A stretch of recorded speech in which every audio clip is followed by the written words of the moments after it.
우리가 잔잔한 호수를 보거나 또 푸른 초장을 보면은 마음이 평안합니다. 그런 걸 보고 또 마음이 화가 난다 그러면 좀 문제가 있겠죠. 그래서 우리는 자연을 찾습니다. 사람들은 이 평안한 것, 또 평강이 임하는 것, 평화스러운 것 굉장히 좋아해요. 우리 마음 속에는, 우리의 존재 속에는 이런 평안을 갈구하는 그런 마음이 있다고 믿습니다. 시편 62편 1절과 2절에 이런 말씀이 나와요. 나의 영혼이 잠잠히 하나님만 바라며 나의 구원이 그에게서 나오는도다. 오직 그만이 나의 반석이시오 나의 구원이시오 나의 요새이시니 내가 크게 흔들리지 아니하리로다. 큰 권력을 가진 이 다윗이 지금 고백하고 있는 건데, 이 말씀을 통해서 알 수 있는 것은 이렇게 큰 권력을 갖고 힘이 있고 세상적으로 부족한 것이 없는 것 같은 사람도 흔들리는 거예요. 그래서 그가 주님을 바라보면서 주시는 평강을 갈구하고 그래서 고백하고 있는 그 구절이 바로 이 말씀이라고 할 수 있습니다. 이 시편 62편에서는 우리 인생을 이렇게 표현하고 있습니다. 3절에서 넘어지는 담과 흔들리는 울타리 같은 사람들, 흔들리는 존재라. 울타리, 펜스. 우리가 담을 쌓게 될 때에 벽돌로 쌓습니다. 대강 눈대중으로 쌓으면은 나중에 넘어지게 돼 있어요. 또 나무로 펜스를 하면은 시간이 가면은 이게 휘어지기 시작하고 또 바람이 불면 흔들흔들하다가 나중에 자빠지게 되어 있어요. 이렇게 인생이라고 하는 것이 자기가 그냥 느껴지는 대로 원하는 대로 생각하는 대로 지어가다 보면은 넘어지는 담과 같이 어느 순간에 삶이 왜곡이 되고 인격이 왜곡이 되고 생각이 왜곡이 되면서 무너질 수가 있고 시간이 가면서 문제가 생기면서 흔들흔들하고 있는 것이 우리의 인생이라고 하는 것입니다. 오늘 본문에 한 여인이 나오는데 바로 이 여인이 울타리같이 휘청거리는 그런 모습으로 지금 주님 앞에 나오고 있는 것을 보게 됩니다. 이 여인을 가만히 생각해보면 참 불쌍한 사람, 인생이 정말 흔들리고 있는 그런 인생이라고 할 수 있습니다. 육체적으로 굉장히 어려운 가운데 있어요. 오늘 본문에 보면은 혈루증 환자라고 나와 있습니다. 만성 하열병이라고 할 수 있겠죠. 부인병이라고 할 수 있겠어요. 12년 동안 하혈을 하고 살았으니 얼마나 힘들었을까. 상상을 해봅니다. 그 얼굴이 어땠을까. 아주 창백한 얼굴이었을 거예요. 제대로 살이 쪘겠습니까? 손과 발은 후두를 했겠지요. 그런데다가 늘 근심이 있고 수심이 있고 사람을 눈치를 봅니다. 왜냐하면 당시에 여성을 무시하던 사회였기 때문에 이런 여성병, 부인병이 있다고 하는 것이 굉장히 수치스러운 것이고 손가락질 받는 그런 상황이었어요. 그런데다 오늘 본문에 보면 26절에서 많은 의사에게 많은 괴로움을 받았고, 그 말은 무슨 말씀이겠어요? 여기 좋다고 하는 저기 좋다고 하는 의사를 찾아다니라고 고생했다 그런 말씀입니다. 지금은 뭐 차를 타고 여기 가면 되지만 옛날에는 차가 없던 시절이니까 용하다는 의사 찾아가기 위해서 얼마나 걸어서 힘들게 갔겠습니까? 또 치료받는 과정이 이 부인으로서 여성으로서 얼마나 수치스러웠겠어요? 그 과정 자체가 힘들었다라고 그렇게 여기서 말씀하고 있고 결국 그것이 회복되지 않고 낫지 않았으니까 얼마나 절망했을까 생각해 보게 됩니다. 이렇게 육신적으로 질병 때문에 힘들었던 여인이었고 경제적으로 얼마나 힘들었겠어요? 오늘 말씀에도 보니까 26절에 가진 것도 다 허비하였으되 의사들 만나러 다니기 위해 12년 동안 고치기 위해서 얼마나 돈을 많이 썼겠어요. 지금같이 헬스 인슈런스가 있는 것도 아니고 메디케이드가 있는 것도 아니고 자기 돈을 가지고 갈 때마다 돈을 피했을 텐데 12년 동안 낫지 않으면서 의사를 찾아다녔으니 얼마나 재정적으로 많이 힘들었겠는가. 그런데다가 그 당시에 이런 부인병이 있는 여자들이 이혼을 많이 당했어요. 남자 중심이었고 이 여성은 완전히 남성의 어떤 그 프로퍼티 같은 그런 존재로 취급받았기 때문에 불결하다고 생각하니까 내버렸을 수도 있어요. 성경이 정확하게 나오진 않지만 그렇다면 얼마나 경제적으로 힘들었을까. 부인이 혼자 살 수 없는 그런 세상이 그 당시였기 때문에 남편에게 벌어졌다고 하는 것은 정말 죽을 정도로 힘든 그런 상황 속에 처해졌다고 생각할 수가 있는 거예요. 경제적으로 어려운 상황이었죠. 육신적으로 아픈 상황이었죠. 그 마음이 얼마나 외로웠을까. 긴 병에 장사 없다고 그러고 3년병에 효자 없다고 그러고 아프면은 옆에 있는 사람들이 처음에는 아프냐고 위로하다가 이게 길어지기 시작하면은 점점 멀어지는 거예요. 12년 동안 고통을 받았으니 주변에 있는 사람들 다 떠났을 것입니다. 남편도 떠났을 거예요. 그런데다가 이 부인병, 또 유출병, 피가 흐르는 병이라고 하는 것은 율법적으로도 불결한 부정한 병이라고 그렇게 되어 있기 때문에 사람들이 굉장히 거부했을 거예요. 레위기 15장에 보면은 2절에서 이렇게 쓰여져 있어요. 누구든지 몸에 유출병이 있으면 그 유출병으로 말미암아 부정한 자라. 19절에 어떤 여인이 유출을 하되 그 몸에 그의 유출이 피면 이래 동안 불결하니 무릇 그를 만지는 자는 저녁까지 부정할 것이요. 만지면 부정하다는 거예요.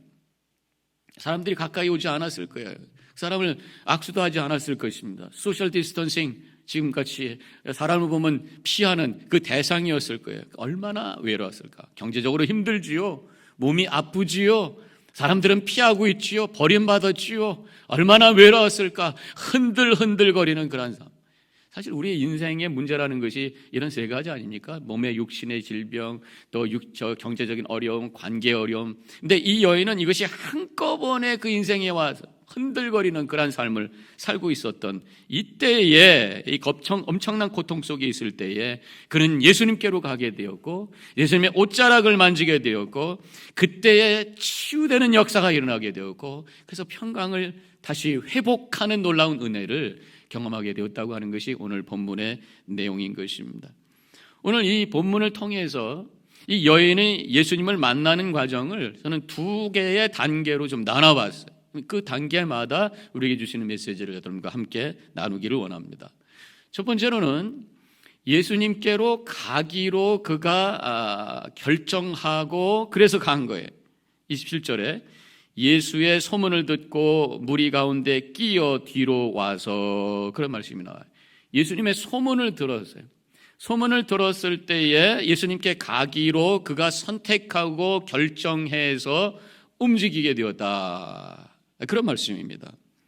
저는 여기서 이 선택, 결정이라는 단어를 좀 생각을 해보게 돼요. 인생이라고 하는 것은 선택과 결정의 과정이라 말할 수가 있습니다. 내가 어떤 공부를 해야 될 건가 학과를 결정하고 또 결혼할 때 배우자를 결정하고 또 잡을 결정하고 또 순간순간마다 내가 어떻게 행동할 것인가, 갈 것인가 말 것인가, 이것을 살 것인가 말 것인가, 이 말을 할 것인가 말 것인가, 늘 우리는 선택과 결정의 과정 속에 살아가는 것입니다. 이 선택을 잘할 때 그 인생이 복된 인생이 되고 선택을 잘못할 때에 우리 인생은 어려움이 오게 된다는 거죠. 그래서 실존주의 철학자 장 폴 사르트르라고 하는 사람이 이런 말을 했어요. 인생은 B와 D 사이의 C이다. 그렇죠. B, C, D 맞는데 이게 무슨 말입니까? B라고 하는 건 뭐예요? birth, 탄생과 D라고 하는 건 death, 죽음과 C라고 하는 건 choice, 선택의 과정이다. 이 choice를 통해서 결국은 change, 삶이 변화가 되는 것이다. 좋은 변화가 될 것이냐 나쁜 변화가 될 것이냐 그것이 바로 choice를 통해서 결정되는 것이다. 이 말을 했던 것이 바로 이 장폴 사르트라고 하는 사람의 말인 것이에요.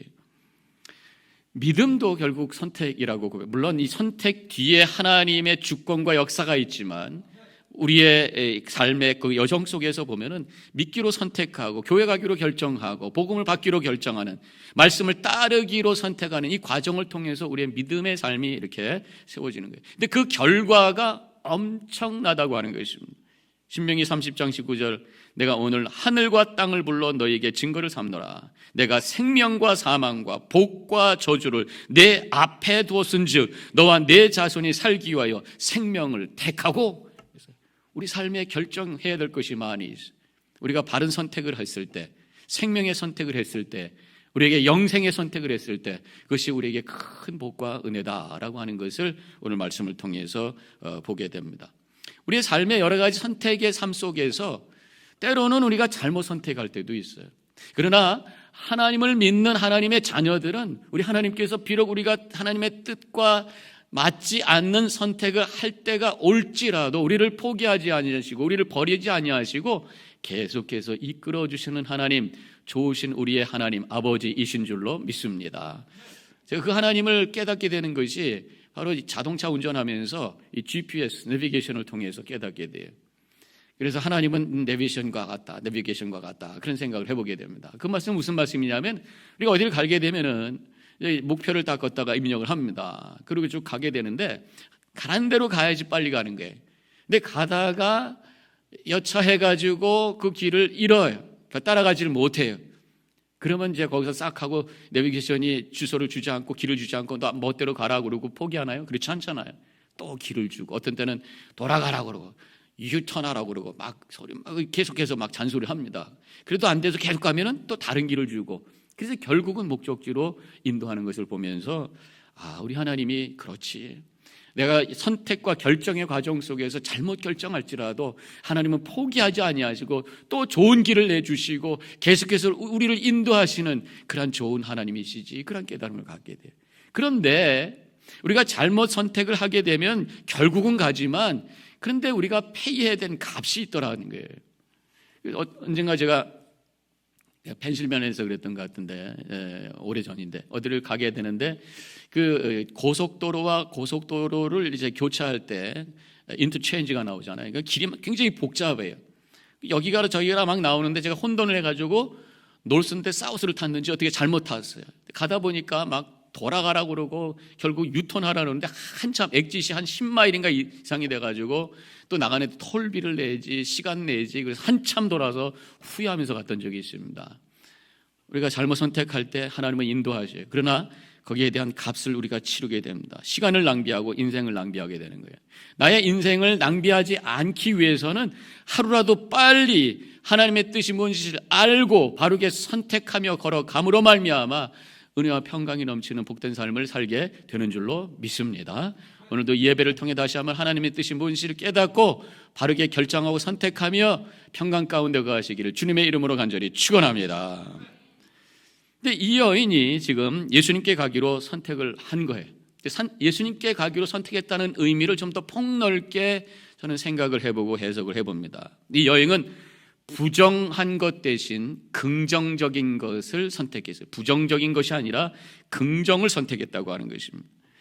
어떤 사람들이 지금 예수님에 대해서 많은 이야기를 했을 거예요. 부정적인 얘기가 있고 긍정적인 얘기가 있습니다. 부정적인 얘기 뭡니까? 자기가 하나님인 것처럼 행세하는 교만한 사람이라고 하는 사람도 있었을 거예요. 안식일법을 무시하는 죄인이라고 했을 거예요. 또 장가도 안 가고 직업도 없이 친구들과 때로 몰려다니면서 먹고 마시는 한심한 노총각이라고 얘기했던 사람도 있었을 거예요. 그러나 한쪽에서는 또 긍정적인 이야기가 있었습니다. 그분의 메시지는 놀라운 능력이 있어. 그분은 치료와 회복의 능력이 있어. 그분은 우리가 기다리던 메시아인지도 몰라. 그런 어떤 고백들도 있었을 거예요. 근데 이 여인은 바로 이 긍정의 메시지를 선택하고, 그래서 결정하고 예수님께로 갔고, 그래서 예수님을 만나면서 그가 회복되고 은혜를 받는 놀라운 역사가 일어나게 된 줄로 믿습니다. 사탄은요, 늘 우리를 부정적으로 세상을 보게 하고 부정적인 것을 결정하게 하고 듣게 하고 움직이게 한단 말이에요. 그러나 성경은 우리에게 늘 긍정적인 메시지를 줘요. 저는 믿음은 긍정이라고 믿습니다. 믿음은 나의 인생을 긍정하고 세상을 긍정하고 하나님을 긍정하고 다른 사람을 긍정하는 이 긍정의 메시지가 바로 성경에서 우리에게 주시는 메시지요. 그것을 받는 것이 바로, 그것을 결단하는 것이 바로 믿음이에요.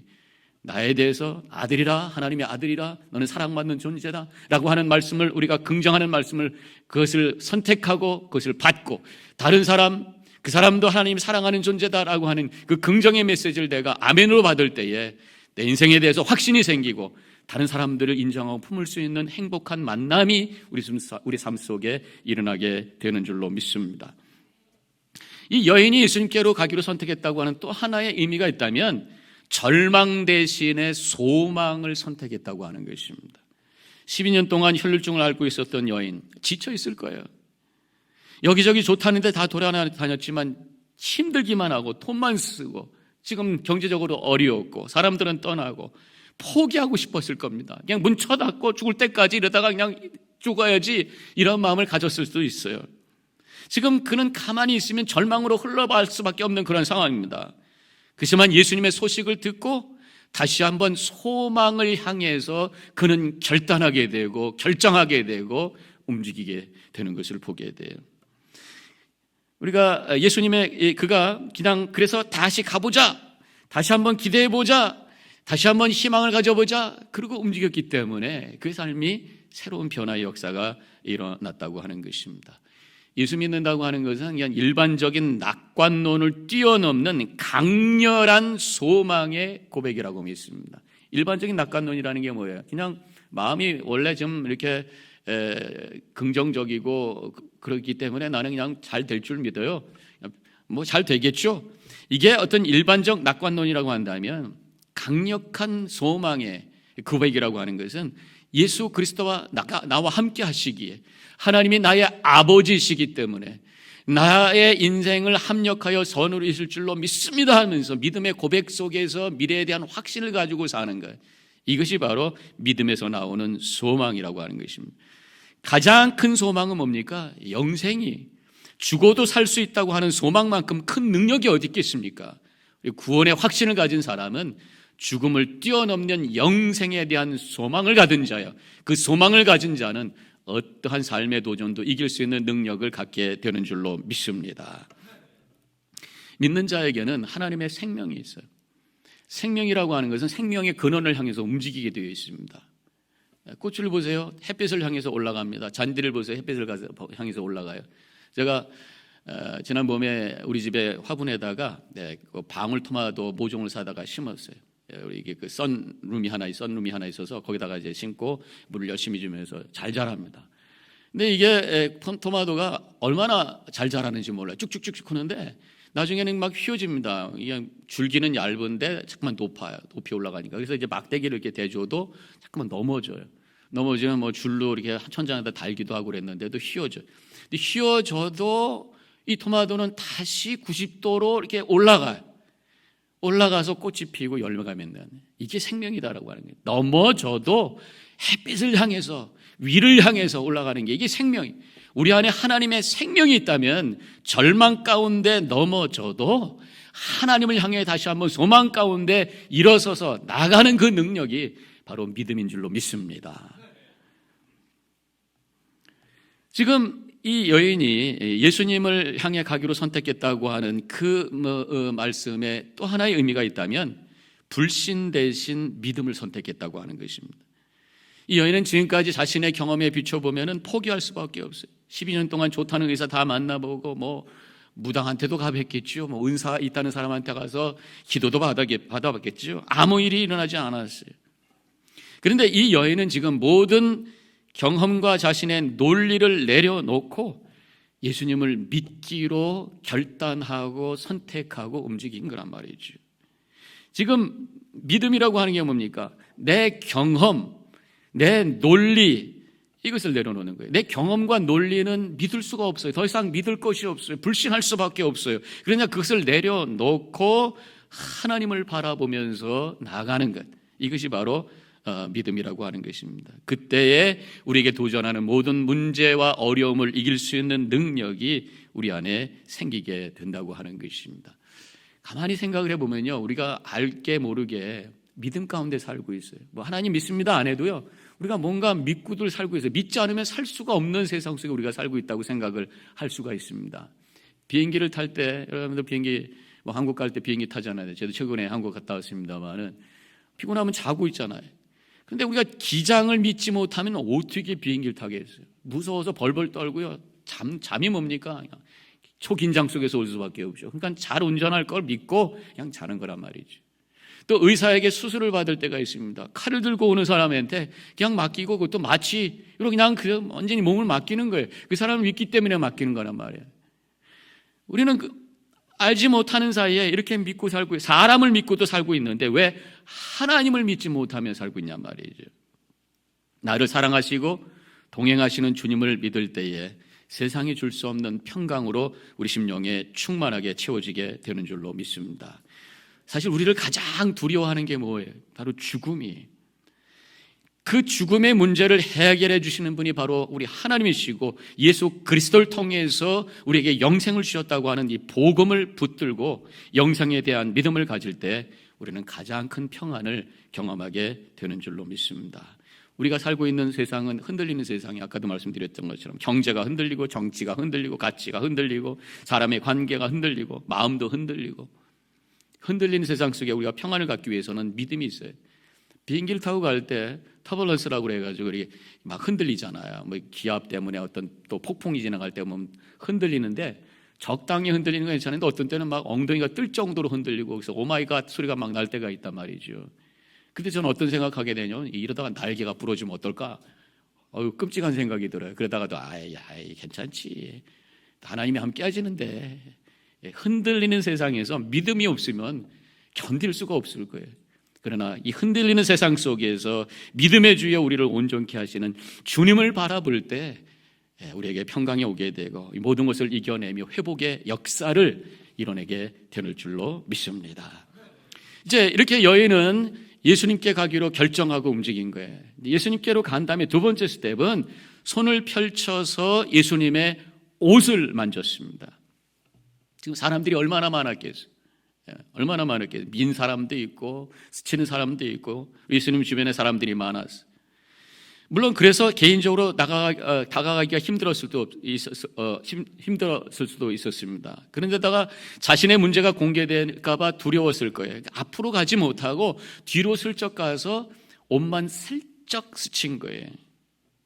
27절에 뒤로 와서 그의 옷에 손을 대니 그때 나중에 회복이 되고 예수님께서 그것을 아시고 그 다음에 말씀하시는 장면이 나오게 되어 있습니다.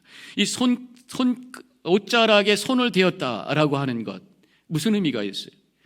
저는 이 장면 속에서 하나님의 은혜가 멀리 있는 것이 아니라 내가 손을 펼치면 닿는 곳에 있다고 하는 메시지가 이 속에 있다고 하는 것입니다. 그리고 하나님의 은혜를 체험하고 그것을 발견하기 위해서 멀리 가야 되는 거 아니에요. 엄청난 일을 해야 되는 거 아닙니다. 산속에 들어가야 되는, 도사가 되어야 되는 거 아니에요. 40일 금식 해야만 되는 것도 아닙니다. 손을 펼치면 닿을 곳에 있다고 하는 것이. 하나님은 공간 어디도 계시는 줄로 믿습니다. 하나님의 임재 그곳에서는 하나님의 은혜가 있는 줄로 믿습니다. 그것을 우리가 고백하고 발견할 수 있어야 돼요. 그런데 영의 눈을 감고 있기 때문에 안 보여요. 영의 눈을 뜨기 위해서는 육신의 눈을 감으셔야 돼요. 육신의 눈을 감고 깊이 주님을 사모하면서 기도할 때에 그때 하나님의 임재가 체험되고 영의 눈이 띄어지게 되고 이미 나에게 주어진 모든 것이 하나님의 은혜라고 하는 것을 고백하며 할렐루야 찬양하며 평강 가운데 거하게 되는 줄로 믿습니다. 우리가 하나님의 은혜를 보지 못하는 이유는 다른 것을 봐서 그래요. 초점을 다른 데다 맞추니까. 사람을 봐도 이 사람을 보면 저 사람이 잘 안 보게 돼 있어요. 가끔 제가 어떤 분이 목사님 인사했는데 안 받았대. 아예 안 받은 게 아니라 못 본 거죠. 저 사람 쳐다보느라고. 어떻게 사람이 눈이 10개, 100개 있는 것도 아니고. 초점을 딴 데 두면은 다른 게 안 보이게 되는 게 우리의 모습이에요. 우리 인생도 마찬가지입니다. 하나님의 은혜를 찾으려고 하고 하나님께 초점을 둘 때에 영적인 것이 보이고 은혜가 보이는데 세상 것 쫓아다니고 문제만 쳐다보고 있으니까 은혜가 보이지 않고 그래서 불평, 불만 속에서 허우적거리며 살고 있는 것이 우리의 모습이라고 하는 것입니다. 오늘 예배를 통해서 우리의 초점이 주님께로만 향하시길 주님의 이름으로 간절히 축원합니다. 시편 8편 1절에서 여호와 우리 주여 주의 이름이 온 땅에 어찌 그리 아름다운지요. 주님을 바라봤더니 온 세상에 하나님의 이름으로 가득 찼습니다. 하나님의 임재로 가득 찼습니다. 하나님의 은혜로 충만합니다. 이 시편 기자의 고백이 우리 모두의 고백이 되시기를 축원합니다. 남미 브라질 해안가에 항해하던 작은 배가 풍랑을 만나서 표류하게 되었어요. 그래서 SOS를 쳐가지고 이제 헬리콥터가 막 지원을 옵니다. 다행히 그래도 좀 바람이 젖어가지고 사람을 구출할 수 있는 상황이 된 거예요. 그래서 이제 헬리콥터가 와가지고 사람을 구출하려고 빙빙빙 도니까 이 배에 있던 선장이 지금 사람을 구출하는 것보다 더 중요한 게 있는데 우리가 목이 말라가지고 다 지금 기진해서 죽을 것 같으니까 물부터 주십시오 하니까 헬리콥터에서 무슨 소리입니까? 당신이 지금 있는 곳이 아마존강 하류입니다. 거의 짠물이 아니라 민물이니까 퍼서 드세요. 바로 옆에 온천지가 물인데 그걸 퍼서 드시지 못하고 물이 없는 줄 알고 목말라서 죽어가고 있는 그 상황, 행여나 그것이 우리의 모습은 아닌가? 하나님의 은혜가 우리에게 이미 가득한데 그것을 보지 못하고 늘 불평과 불만하면서 영적으로 허우적거리면서 갈증 속에 살고 있는 모습은 아닌가? 오늘 우리의 영의 눈을 뜨시고 우리의 주어진 은혜, 나의 가족, 남편, 아내, 우리 자녀들, 성도들, 교회, 나에게 주어진 가게, 이 모든 것이 하나님의 은혜로 고백하며 할렐루야 찬양하며 기쁨 가운데 승리의 삶을 살아가시길 주님의 이름으로 간절히 축원합니다. 지금 이 여인이 옷자락을 만졌다는 또 한 가지의 의미는 간절한 마음으로 예수님을 사모했다고 하는 것입니다. 많은 사람들이 스치고 밀치고 하는 상황 속에서, 그런데 예수님께서 나중에 유독 이 여인에게만 능력을 베풀어 주시고 그 여인에 대해서 응답을 하시죠. 30절에 누가 내 옷에 손을 대었느냐. 많은 사람들이 예수님을 만지고 스치고 밀치기까지 해도 그 마음이 달랐다고 하는 거예요. 살짝 지금 이 여인이 예수님의 옷자락만 스쳤지만 그 마음은 갈급한 심령으로, 소망을 가지고 믿음을 가지고 회복되길 원하는 마음으로, 은혜를 구하는 마음으로 주님 앞에 손을 펼친 그 마음을 보셨기 때문에 주님께서 회복의 은혜를 주시고 그 영혼의 평강을 허락해 주셨다고 하는 것입니다. 이 자리에 우리 많이 모여 계셔요. 이 자리에 몸만 이 자리에 있으면 아무 일 일어나지 않습니다.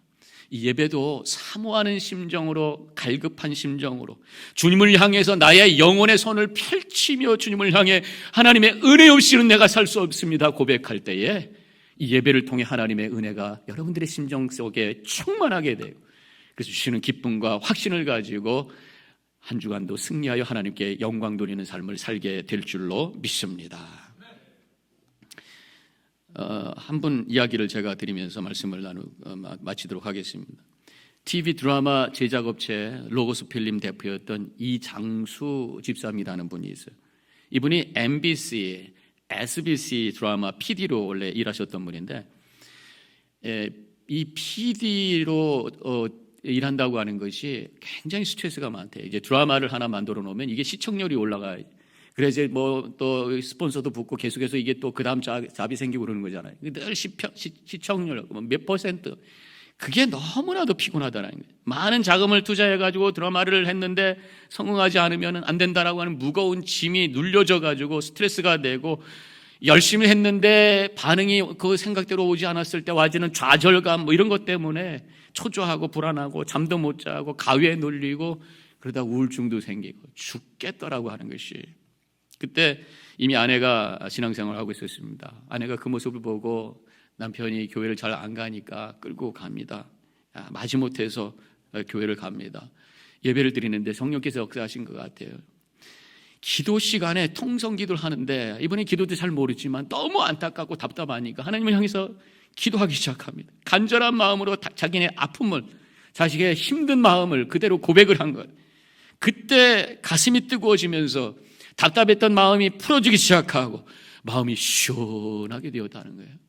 그러면서 그때부터 성경을 읽기 시작하고 기도의 줄이 잡히기 시작하고, 그러면서 다시 한번 일에 대한 의욕이 생기고, 그러다가 그가 이제 자기 드라마를 만드는 제작 회사를 만들게 되면서 말씀이라는 뜻의 로고스 필름이라는 그런 회사 이름을 만들게 되었다고 하는 것입니다.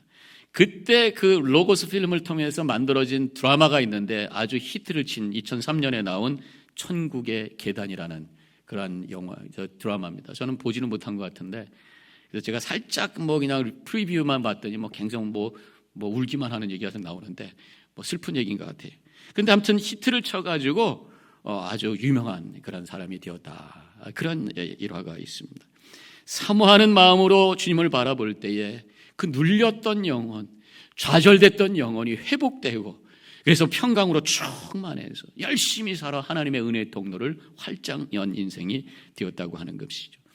오늘 말씀을 통해서 제가 두 가지 메시지를 드렸어요. 예수님께로 가기로 우리가 선택하는 삶을 살자는 거예요. 긍정을 선택하고 소망을 선택하고 믿음을 선택하라는 것이죠. 또 한 가지 메시지는 선택한 것에 끝나는 것이 아니라 사모하는 심정으로 손을 펼쳐서 주님의 은혜를 구하자고 하는 말씀이에요. 그때 오늘 본문에서 34절에 있는 말씀, 따라 내 믿음이 너를 구원하였으니 평안히 가라, 내 병에서 놓여 건강할지어다. 이 말씀이 우리에게도 선포가 될 것이고, 그래서 우리 안에 평강이 회복되고 은혜가 충만한 삶이 될 줄로 믿으시기를 바랍니다.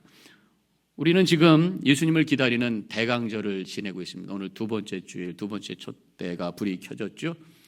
바로 이때 주님을 향해서 사모하는 마음으로 손을 펼치는 심정으로 주님을 기다림으로 말미암아 주님을 만나시고 주시는 평강과 회복의 은혜가 충만한 그런 이 은혜의 계절을 지내시는 우리 모든 성도님들 되어주시기를 주님의 이름으로 간절히 축원합니다. 기도하십시다.